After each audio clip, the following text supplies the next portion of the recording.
This first lecture will be a little bit different, as you maybe already can tell. So it'll stem from kind of trying to create value through startups, which can be a very confusing process.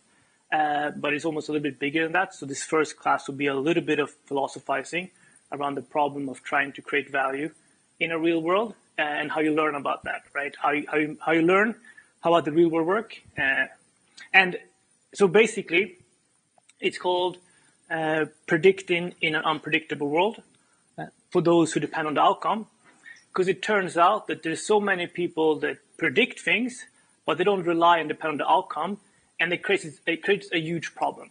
And especially in the startup space, because there's so many experts, right? Like me claiming to be an expert, thought leaders that give advice, but I don't really, depend on the outcomes here. So it becomes a fairly strange space.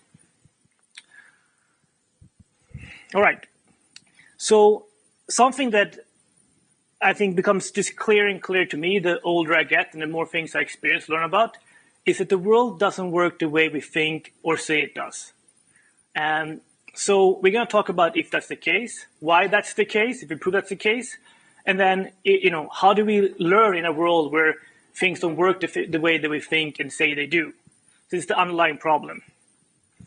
So a little bit about myself and where this frustration comes from. I've spent the last 10 years doing research in academia at Stanford, MIT, and I've tried to apply that research in industry, creating real value in the real world. I've started several companies. I spent the time at Stanford, learned about these things, started companies, and tried to create value, which is extremely difficult. And also, taking the business course, etc., to try to learn how to do that better, to avoid making mistakes. But that didn't prove to be very helpful, and we'll talk about why that can be the case. For the last 5 years, I run a company that builds behavioral models on trillions of data points to try to predict what people do every day, right? So my livelihood for the last 5 years have depended on being able to predict people, their actions. And it also taught me a lot of things about how we work and how you actually can try to find predictive signal in a very noisy world. And also, I love studying history, so there'll be a great collection of different examples that we'll see in these slides. So just some kind of fun things that I've learned through my experience is that, and this is validated on tons of data.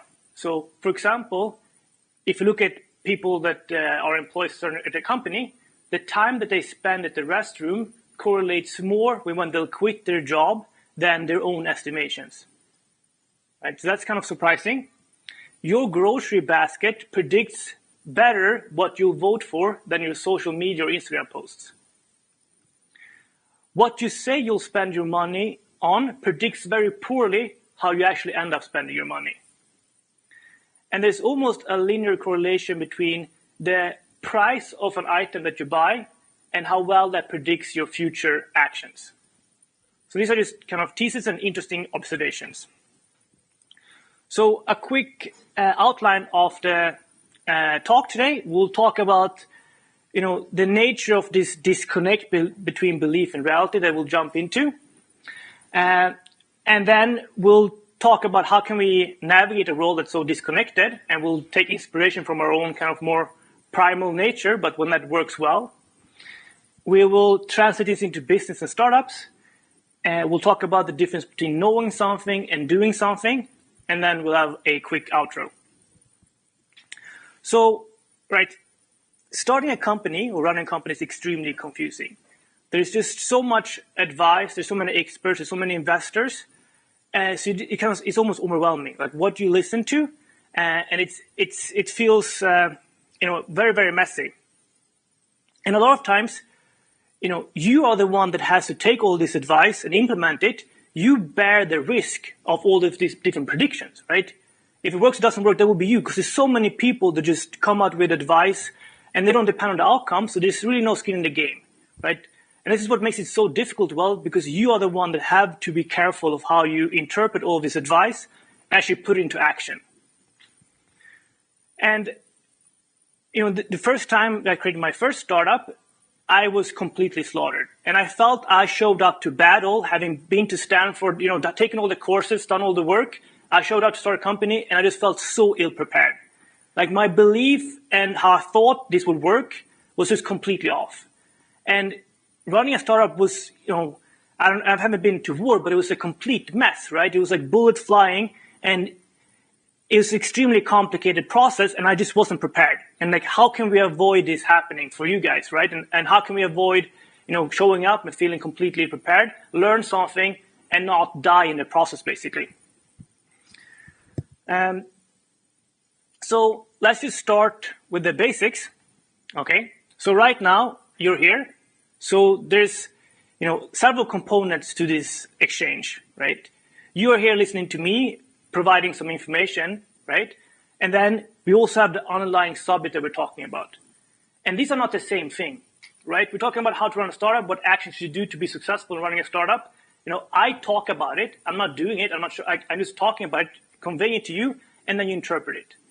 And actually, it turns out that a lot of times, these are very separated things. And information has to travel from the underlying reality of what actions work up to, our beliefs and your beliefs. And that's a very complicated, distorting process.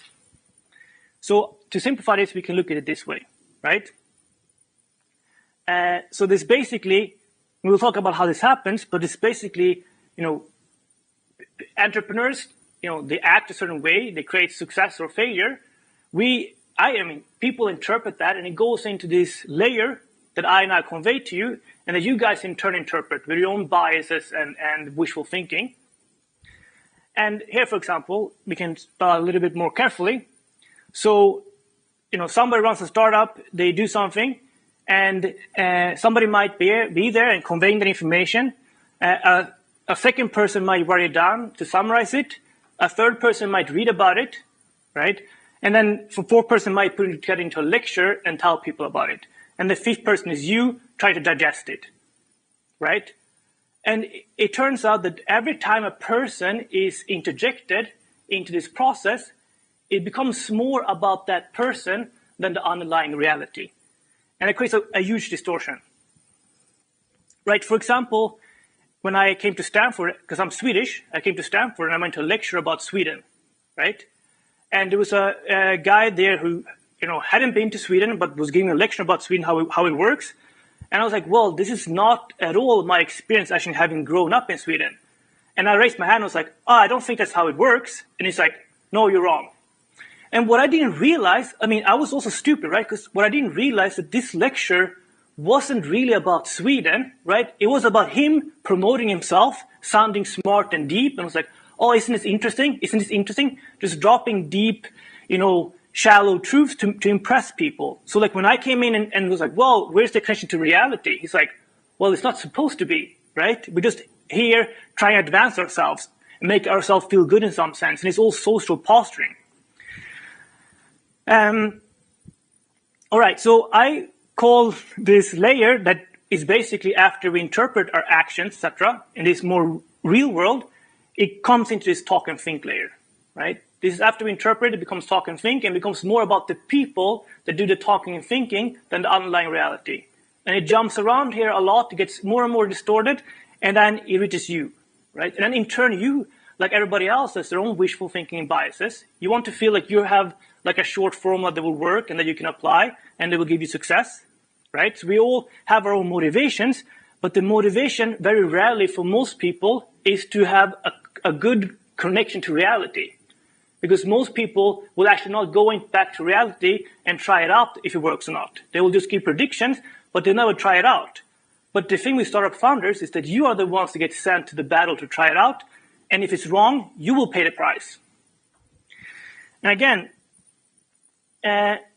this interpretation is a really complicated process, which typically involves a lot of bias, wishful thinking, self-promotion, and it's about the people doing it rather than the underlying subject. And it's not, that we're not being necessarily misleading. We might not even be aware that we are distorting the truth in some sense, right? We have this bias and wishful thinking where we just think and think and say the things that are good for us, we just want that to be true, and we just make it true because we can, because there's no accountability. So we're not necessarily misleading anybody willfully. It's just that how the process works. So, a little bit of an analogy, which I think is interesting. So, right, we have an underlying reality of actions, and then, that goes through some interpretation, and we put it on the internet. And then it bounces around on the internet. So internet is very much like a think and talk layer, right? Most people that share things online don't actually hold themselves accountable and try it out. They just put it there because it sounds good or whatever, or it helps them.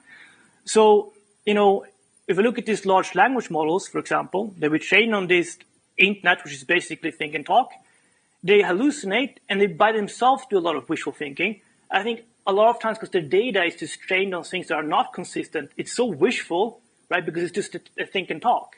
And if you want to make these models actually useful, right, you have to incorporate a lot of code data.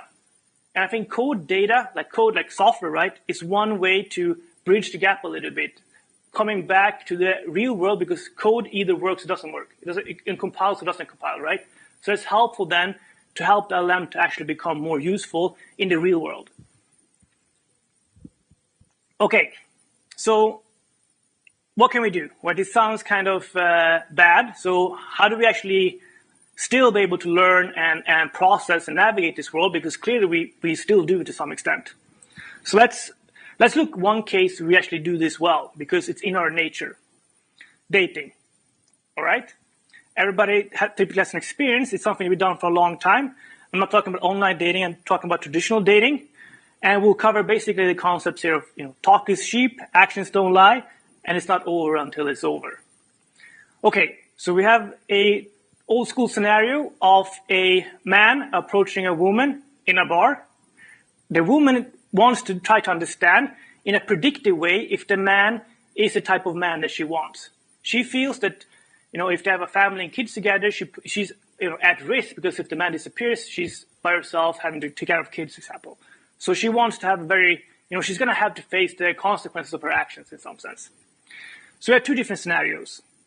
In the first scenario, the man goes up in the bar and says, hey, what are you looking for in a partner? And she says truthfully that she's looking for commitment, consistency, and competence.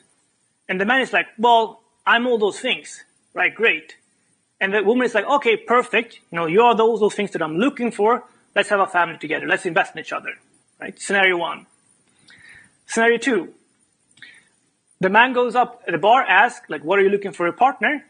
And the woman, says something that actually contradicts her real beliefs, or what she actually wants, and maybe something that she thinks the man, is something that he could desire. So she says she wants nothing serious, just something chill. But then the man actually, contradicts her and says, well, I'm looking for something serious. So then perhaps that's now an indication that he actually is looking for something serious.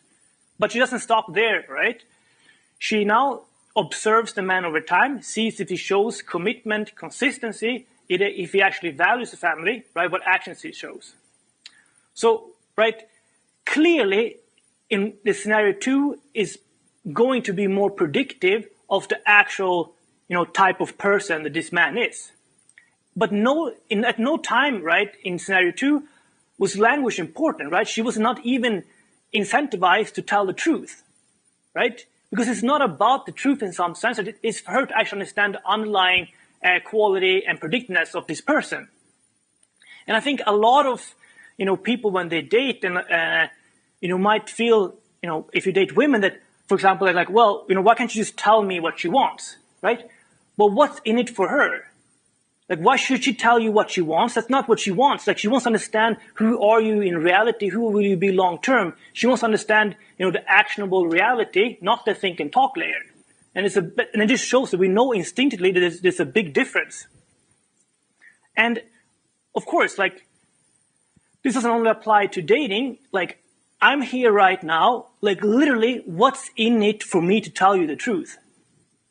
If I can try to just tell you, short formulas of how to create a startup, become successful, that sound deep, and that makes you feel good about yourself, isn't that just much better for me? You go out from here, you'll share it on LinkedIn or something, I'll advance because it's good feedback, right? I'm literally here right now because I'm good at making people feel good about themselves, right? That's how I've been promoted.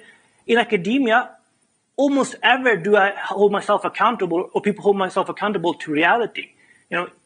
I'd say.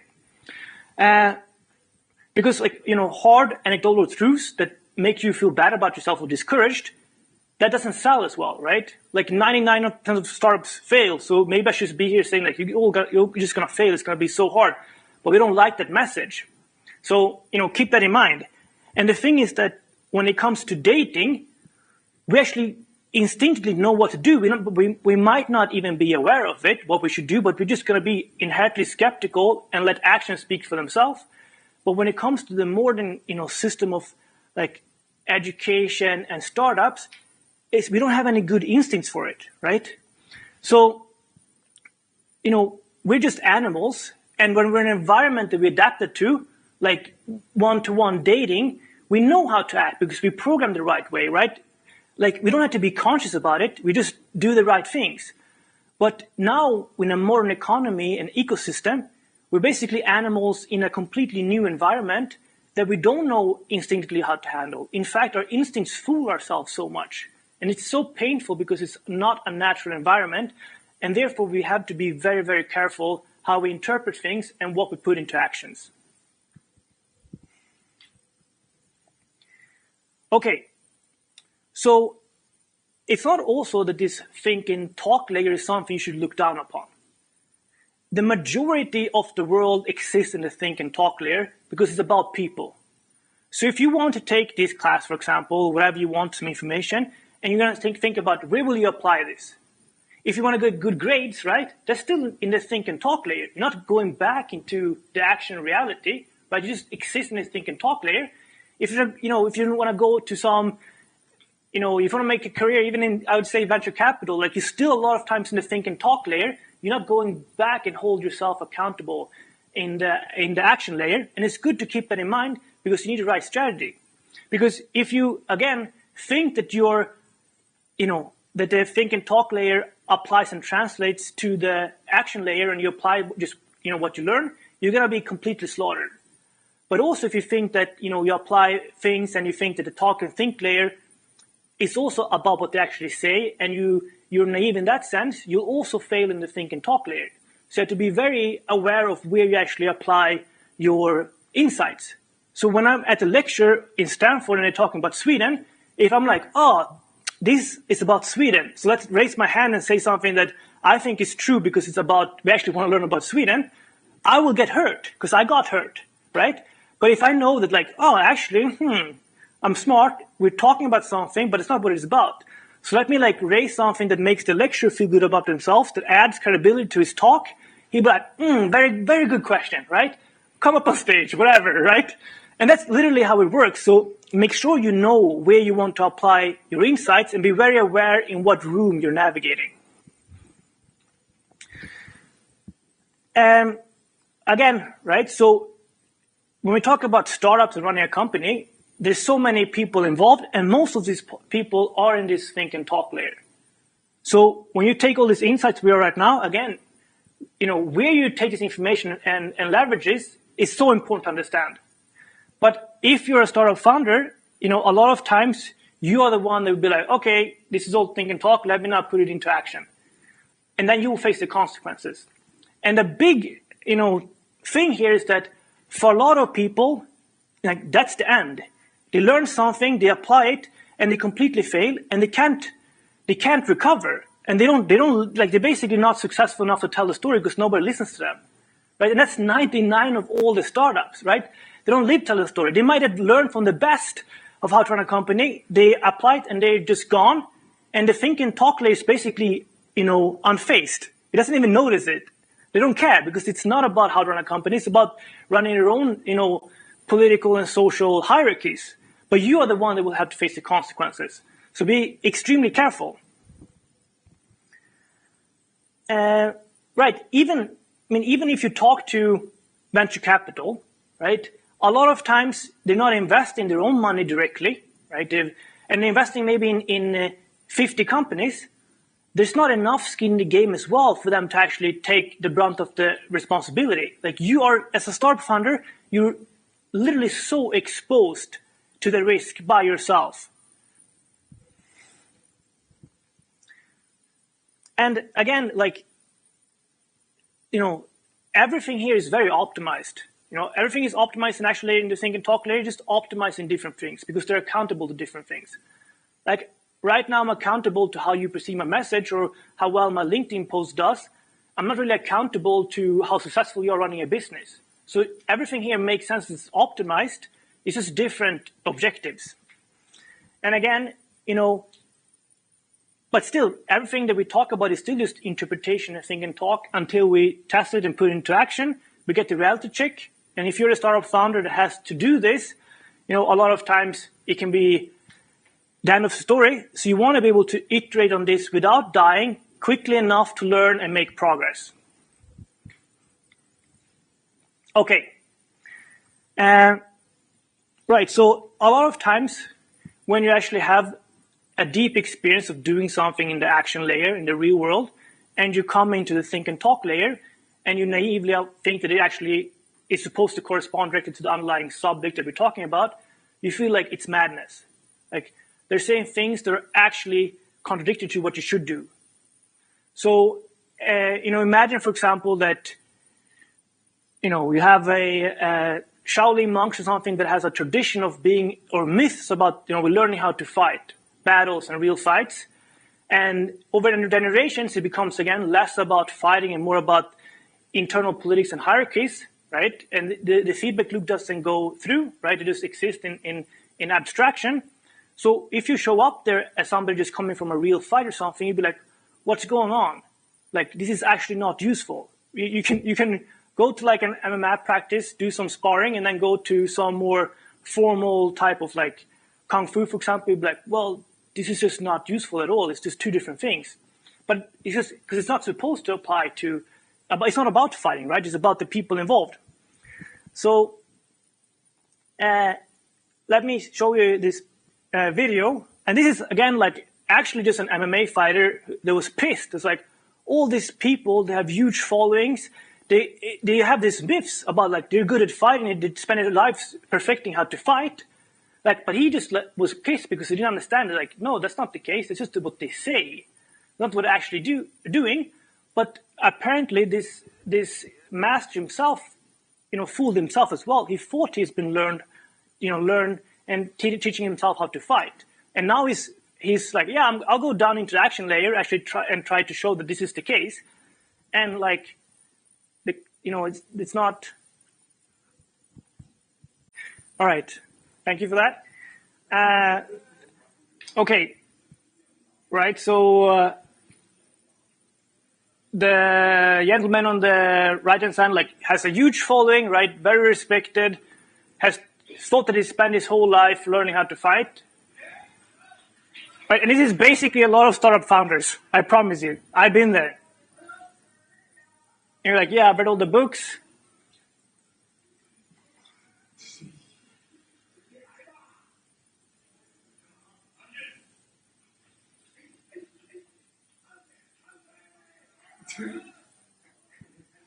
But like, I just think it's so like perfectly, like it so perfectly just symbolizes how like complete institutions, have this myths around like, oh, this is what we're doing, this is what we're optimizing learning for. And like, yeah, we're like, okay, this sounds like it applies in smaller contexts, but like this is the history of the, human civilization. Like, people have gone to war thinking they're prepared just to be completely slaughtered because they've lived in some think and talk layer. Right? Complete, like aristocracies has completely disappeared because they were just existing in a think and talk layer and they were supposed to translate into action. They were just completely off in their beliefs. Oh, since you don't want to be that guy, right, that shows up and it's over, right, we like to understand, where are we trying to create value?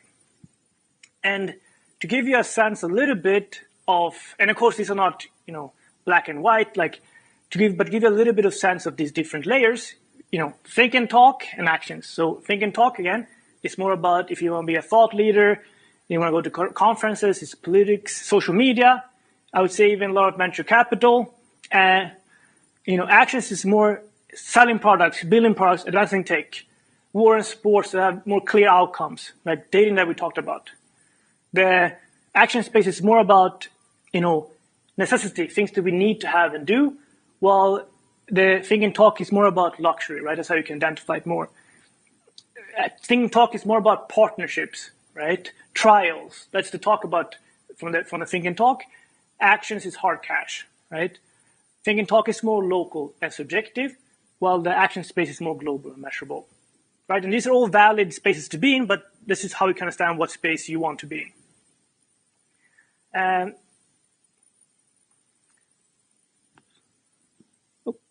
Okay, yeah.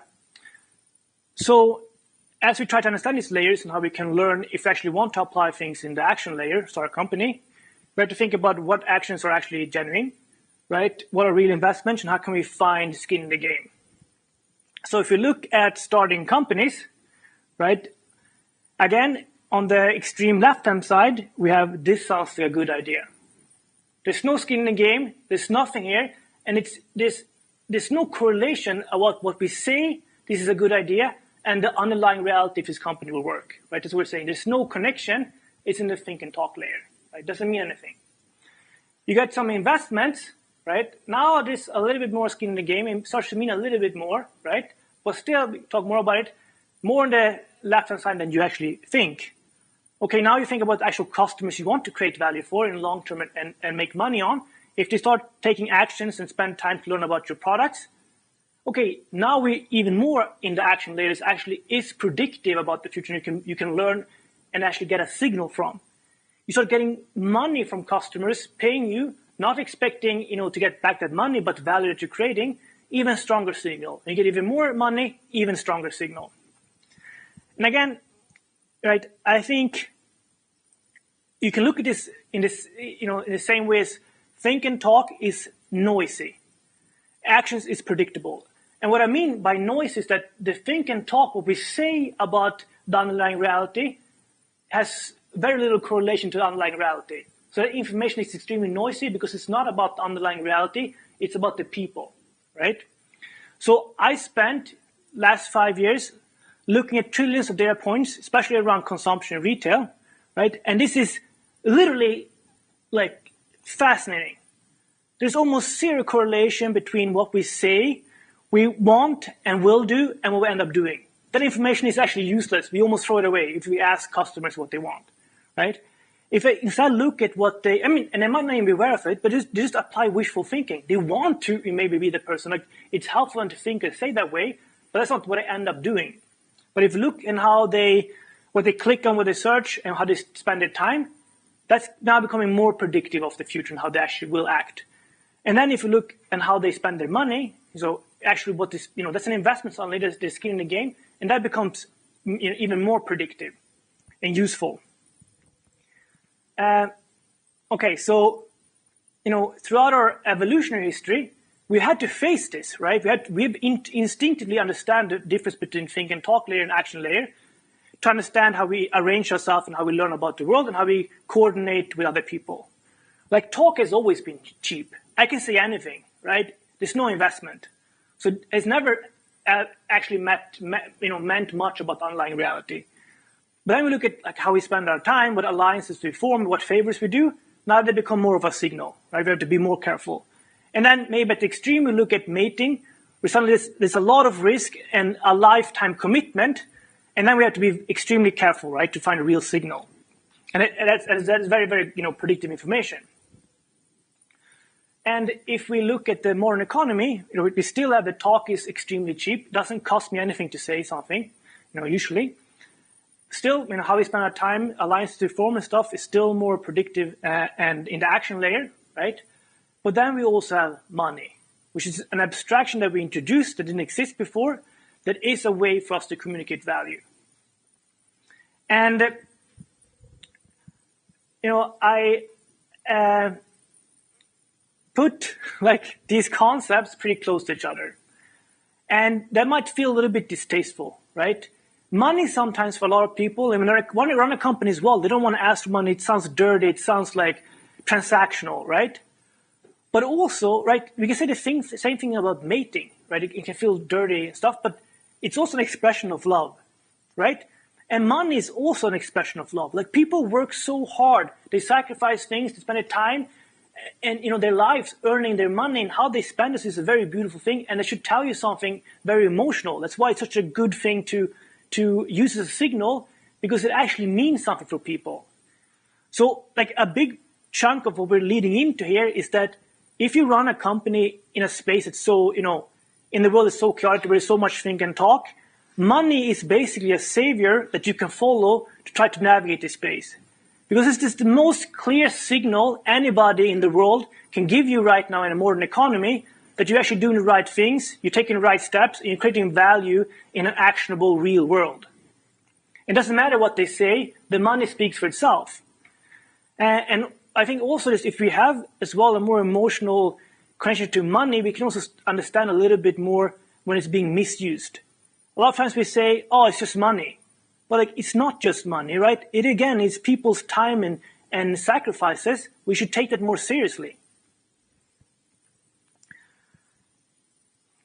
All right.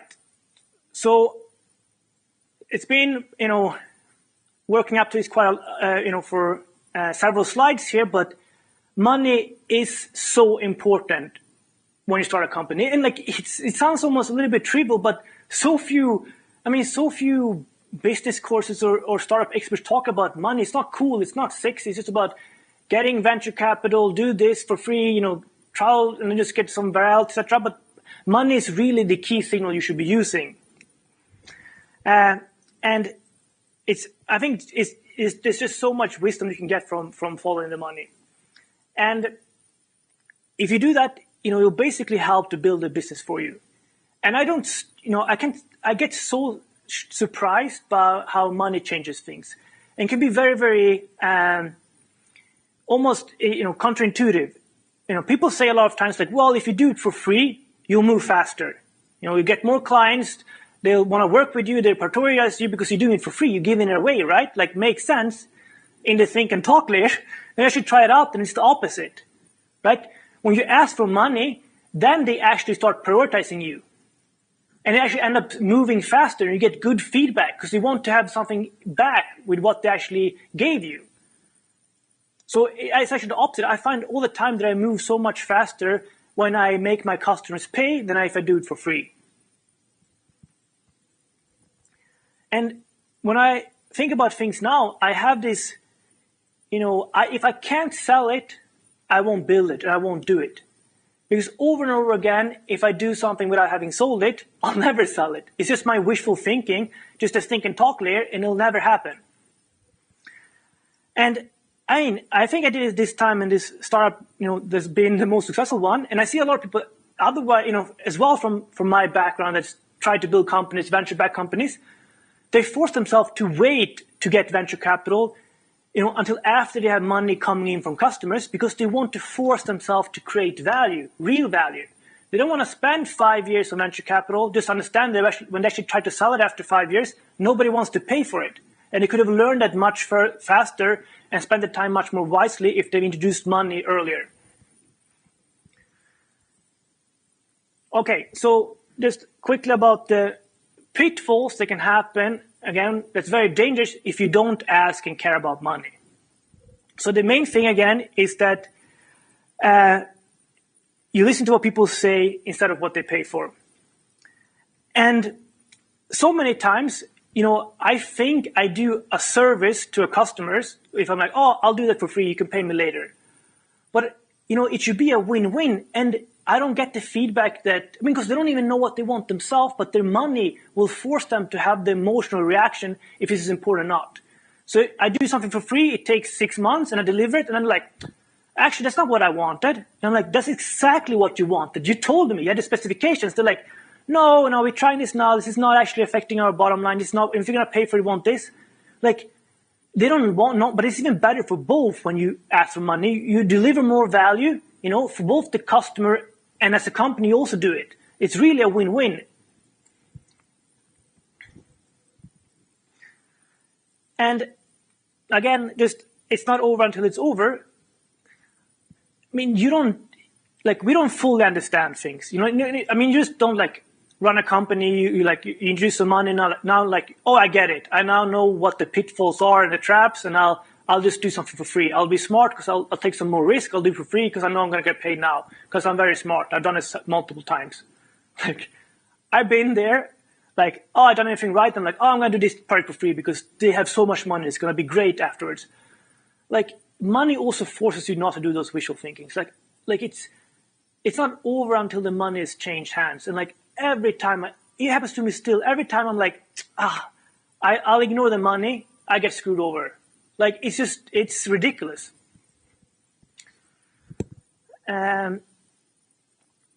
Okay.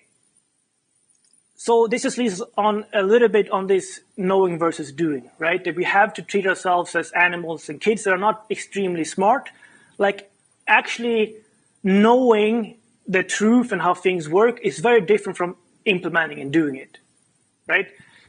So even if let's say about war, for example, or if it's a startup, whatever it is, let's say you know exactly what you should be doing. Right, you know that you should be calm when people are shooting things. You shouldn't panic. You should just pick up your weapon and hit your targets. Like, yeah, of course you should. But like knowing and being conscious about that says nothing about your ability to actually do it. It's muscle memory and intuition. And it's so different from just like being aware of it. And this means that we do want to learn as much as possible about being in the trenches. Right, doing things, and you're gonna be hurt so many times, and that's what my people tell you. Like running a startup for the first multiple iterations, you're probably gonna fail your first one. Is literally like being shot every day, right? You're just like learning about the hard reality, and because you need to simulate it, because you can't just learn it on paper. You need to learn it by being in the trenches, because then just by muscle memory that when bullets fly, you duck, right, and you stay calm, because if you panic, things get worse. But you need to panic a few times and see that things get worse, learn it emotionally in muscle memory to actually be able to do it, right? But at the same time, we don't want to start a company, run it for 10 years, lose $10 million, and then feel like there's no second chance. And we want to iterate in the real environment that's actually what we care about, but we want to do it in a way that's efficient, that we survive and learn from, so we can actually hit it big at some point. So, right? You want to learn by doing, but if you can't, you should learn not by what other people are saying, but what they're doing, right? So try to look at what other people are doing, right? That's been a theme here as well. Okay, so zooming out a little bit, right? Like, I think, again, I've heard some of these things by older people as I grew up, and I was like, this is nonsense, right? Like, but like, this is just so true. I mean, if you look at institutions that exist, there's just so many institutions that exist in the think and talk layer. And what they claim and their myths are just, complete madness because there's no correspondence to reality. So let's take, the military, for example. So Napoleon was able to have an, amazing rise in a career because the European powers were all aristocrats. They were friends, family, etc., and they've optimized a system of alliances and politics, right? And military was not anymore about battle. Even if they had generals and the armies, it wasn't about battles. It was about politics and social hierarchies. And then Napoleon, who was an aristocrat, and was like, well, there's no rules in wars. Like, wars has an outcome. And he just said, like, I'm just going to learn from the ground how to actually fight war in a good way to win.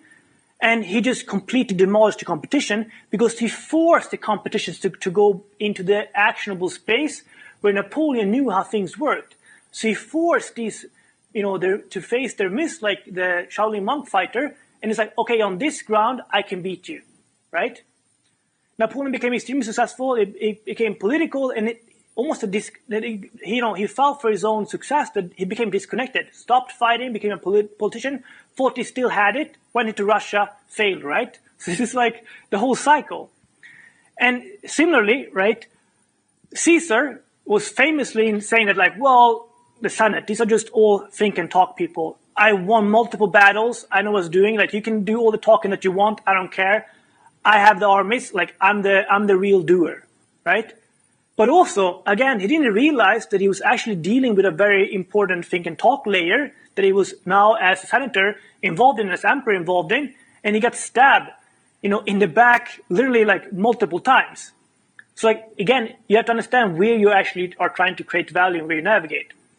But the fact that so many established plain institutions exist in the think and talk layer, they have a huge, disconnect between what they say and believe in and how the reality works, is exactly also why you as a startup have an opportunity.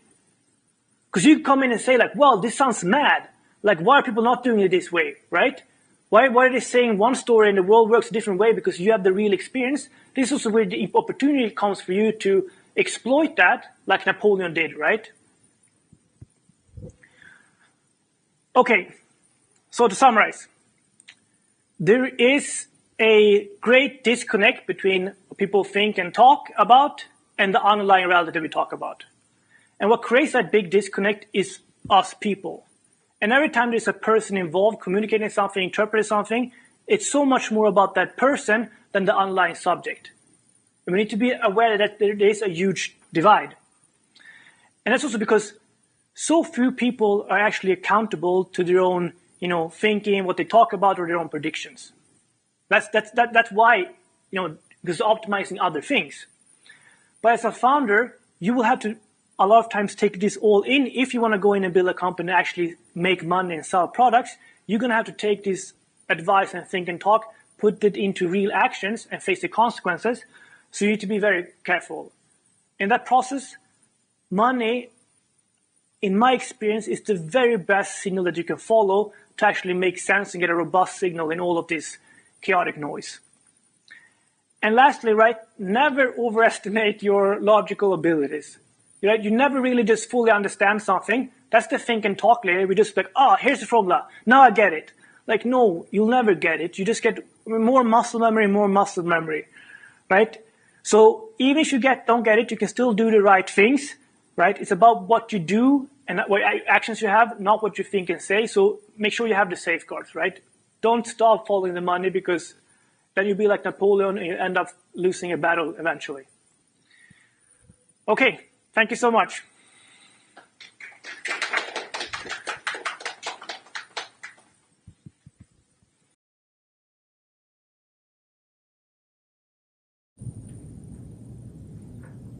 So I like the part that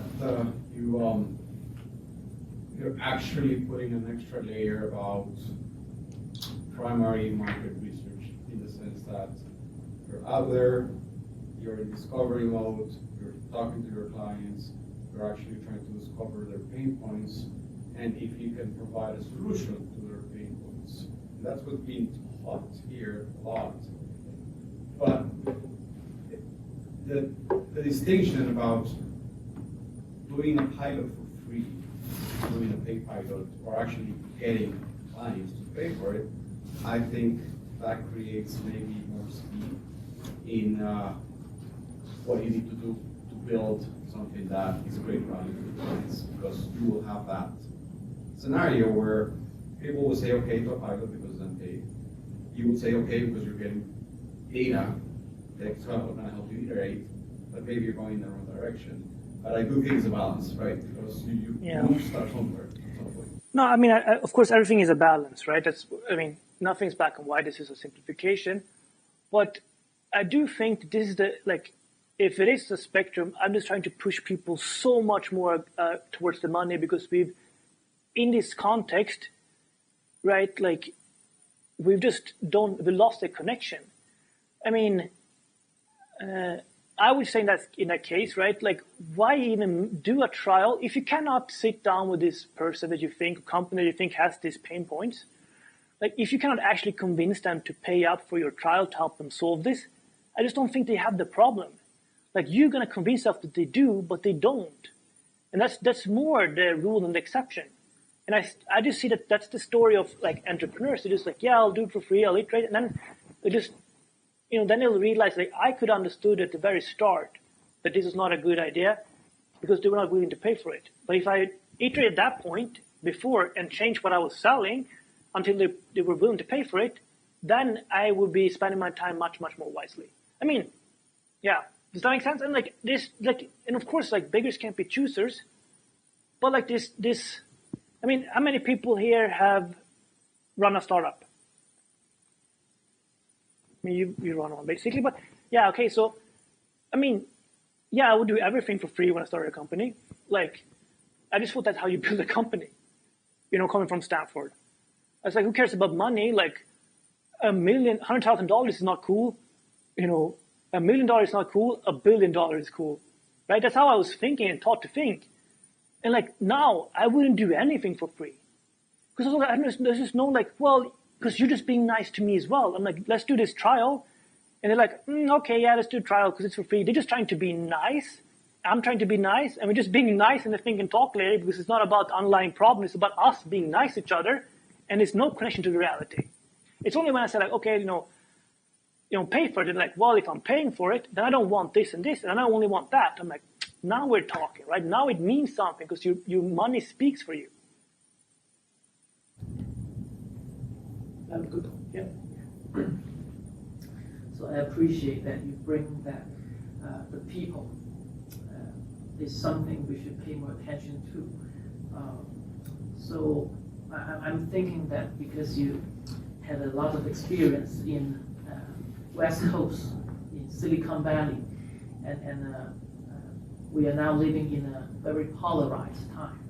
So I'm thinking if I can get some impression from you about technocrats, for example, maybe I'm not thinking like what technocrat is, but it's now being kind of a stream of thinking.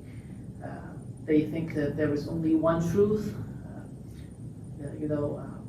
maybe material, then spiritual, and they try to label win versus loss.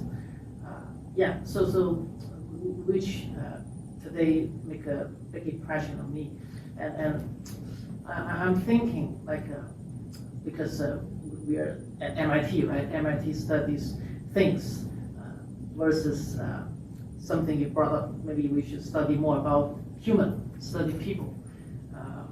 So I'm still thinking about this. For example, can you share with us like the people that you met in Silicon Valley, what they're thinking about? Yeah. No, I mean, I maybe I don't. Let me just say if I can address that. I think that one thing that I see happen a lot of times. I mean, and I mean, like, I do this all the time, right? There's only a few rare moments where I have some realization that I'm doing wishful thinking, but I do wishful thinking most of my time, right? And like, for example, people think just because you succeeded in an AI company or a tech company, now you can solve everything. It's like, no, that's completely different things. Like, you can't just go, like, before, businessman is a new word. In the early 20th century, people were called like oil man, like, they were all called the things that they're focused on. People were not like, you can just start an oil business and then you can learn how to do a, business about cameras, right? I think it's just widely different things. And that's a lot of wishful thinking. We're like, well, if I can do this, I can do that. That we see, I think, a lot in Silicon Valley as well. That they're just like, I succeeded something near, now I can solve all problems. So they forget that like the theory doesn't apply. It's about the details, about muscle memory in the battles. And if you're fighting, one type of battle, that you can be completely different muscle memories, right? You need to have the exposure. And then I can say one thing that I think, the little wisdom that did trickle up at Stanford, a little bit more compared to the East Coast, is that, like, go do it. Like, it was a lot of talk, but still it was like, okay, you should go do it. Try it out. So at the end of the day, I think that, of course, is the most important thing, to as early as possible get started. And I think on the East Coast, it's a little bit more like, oh, I'm going to finish my education, I'm going to take these classes, I'm going to finish my PhD, and then it's timing to start a company, right? That the divide is even bigger because the feedback loop never gets closed. And you're like, oh, okay, now I'm 40, I'm done with my academic career, I'll start a company. And I'm super smart because I've done all the research, and I'm like, oh, I'll do this. I can solve complicated questions. Starting a company is easy. And then you're like, shit, this is like, yeah, you're just like the monk that shows up and get completely demolished, right? Like, it happens to everybody the first time, I think. And you have to be slapped in the face, right? That's the only way to learn, but you want to be slapped in the face when you're young and you can have a second chance than just betting everything on the last, opportunity that you have. Does that make sense? I have a follow-up. Yeah. So in the next, I guess, 3 or 4 lectures, like what kind of things you will cover? Yeah. And also, because speaking of big tech, we have like AI, but we also have some, for example, like biotech, and it seems to me they tend to be different life cycles. Yeah, for sure. And which makes people who have different mentality and For mindset. sure. And because you say, you give me an impression that doing AI startup should be a person very optimistic, catch every opportunity, doing things for short term, which also, I don't know, like. I mean, I don't know that's exactly, but like, I mean, I think that the AI, again, right, the only company that I've been, I feel like really, I was the cause of our success, right? It's an AI company, right? I mean, some companies are fairly successful. I failed some, right? I tried to do like a app that's supposed to be like a social media kind of app, right? That's when I first started. Like it didn't work out. It failed. So I'm not claiming that. I also won't claim this applies to everything. This is my experience in my space. Also, I know how to build AI and AI companies. I don't claim to know how to build everything. I mean, I just would contradict myself. I want to believe that I can, but like again, that's not what my actions show. And I think the AI space for sure is one where the think and talk layer is humongous. I mean, where everybody just thinks and talk about AI and it's all hype.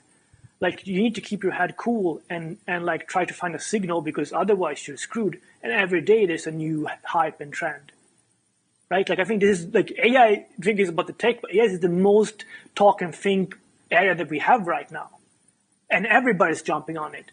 And the best think and talk people are jumping on AI. So they're so good at iterating on this talk and think space that it just gets even bigger and bigger and more complicated to find the underlying reality. Like there's so many times, I mean, yeah, where I sit down with people that are supposed experts, and I'm like, if there's anything I know about running a company, they're like, they say the opposite. I'm like, and they have no experience actually doing it. They just been talking their whole right there. For 5 years ago, they were in crypto, and now they're in AI. And just been talking for 5 years about it, AI and stuff, but there's no actual accountability. So I mean, the talk and think layer is so big here. But in the next lectures, we're gonna try to be much more concrete. Right, and maybe I'll try to bring in some guests as well to give more anecdotes. But yeah, thank you. Do you think it makes sense to go from an idea that we've had for a startup and then try to find the pain points that it solves? Or, that's not the way that you should think about it. You should find pain points and then solve them.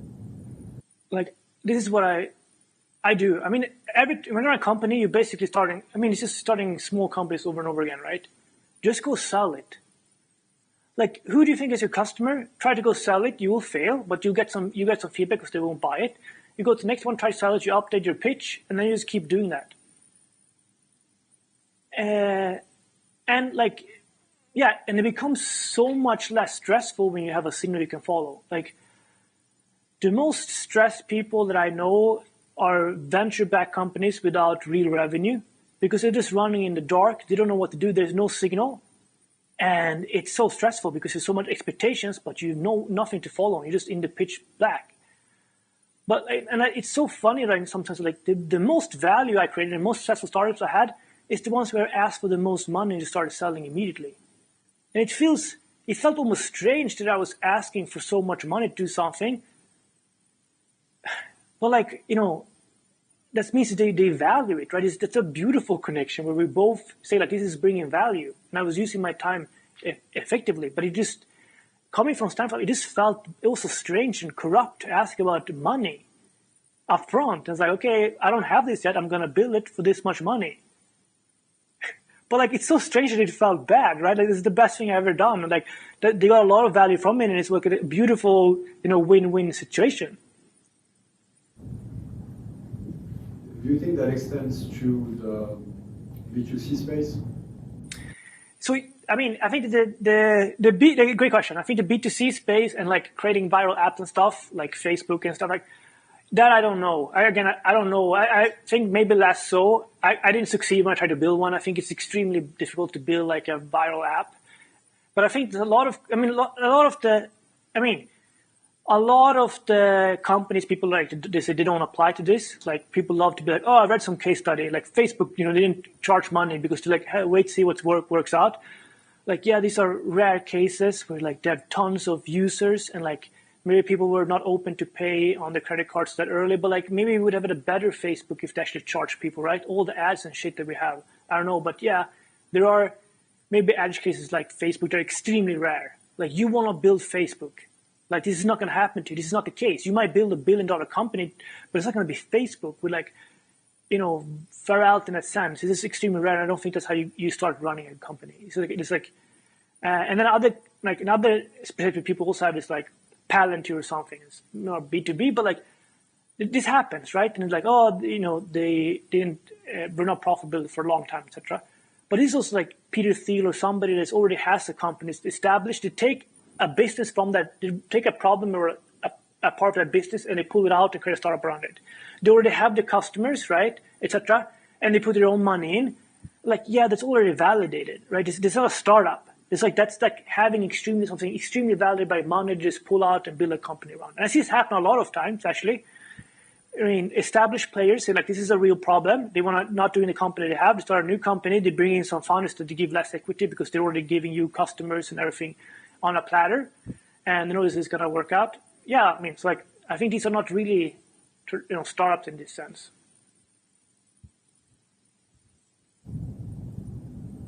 When you do things like paid pilots or whatever, like instead of just offering free trials to companies, how do you go about like valuing that whatever service or product that you're providing? Yeah, again, yeah, it can be tricky. I think generally you should try to charge as much as you can. So start high and then adapt, right? But that's also the best way to understand. I mean, yeah, I do this problem all the time, and maybe if you come from like I undercharge all the time, even if this is what I'm preaching, you want your customers to come to you frequently and say, hey, I'm paying you a lot of money, where's my value? And we're like, thanks for reminding us, here's the value. And they're like, okay, great. Next month, hey, I pay you a lot of money, where's the value? And we're like, here's the value. And they're like, oh, that's not enough value. You need to go this direction. Now they're helping you run your business and build it for you. I was once in a meeting where our customer, when the price that this is a long time back, the price that they're like, oh, okay, so this is great, what are we paying you? And they're like, oh, it's $200,000 a year or something. And they started laughing at us. They were like, what? That's nothing. They couldn't help this. They laughed. And I was like, clearly this value that we have been creating didn't come up to the C-suite level because there's so little money they didn't even care in some sense. I was like, we've been undercharging. We should have pushed up the prices a lot so they came to us not like, well, we didn't notice you because you were so small and this is like laughable little money, right, for the value we're creating. They should be like, shit, can we reduce the price because we're paying a lot? Like, that's how you actually get feedback and prioritization. The more you charge from a client, the more you will be prioritized because you're top of mind.